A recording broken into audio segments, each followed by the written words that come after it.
માંગ વહેતી ઉકાઈ કેનાલ ગંદકીની ભરમાર જોવા મળી હતી. જોગર્સ પાર્ક નજીક જ ગંદકીનું સામ્રાજ્ય જોવા મળ્યું હતું. બાજુમાં જ જોગર્સ પાર્ક અને હવે મરાઠી સમાજ દ્વારા છત્રપતિ શિવાજી મહારાજની પ્રતિમાનું પણ અનાવરણ થશે. નોટિફાઈડ અને ઉકાઈ કેનાલ વિભાગ દ્વારા સફાઈ કરે એ જરૂરી બન્યું છે.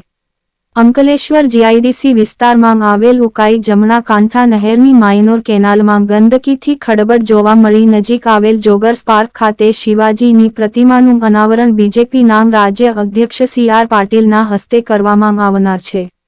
નોટિફાઈડ ઓથોરિટી એરિયા દ્વારા જોગર્સ પાર્ક આગળ બ્લોક સહિતના લોખંડની એંગ્લો રોડ ઉપર ચમકદાર રંગરોગાનની કામગીરી કરવામાં આવી રહી છે.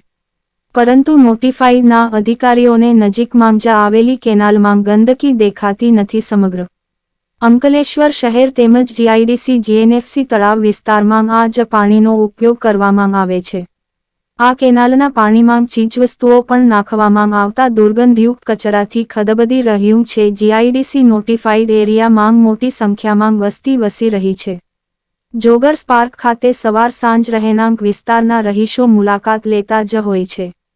એક તરફ સ્વચ્છતા અભિયાન શરૂ થયું છે, ત્યારે ગંદકીથી ખડબતી કેનાલને પણ સાફ કરવી જરૂરી બની રહી છે.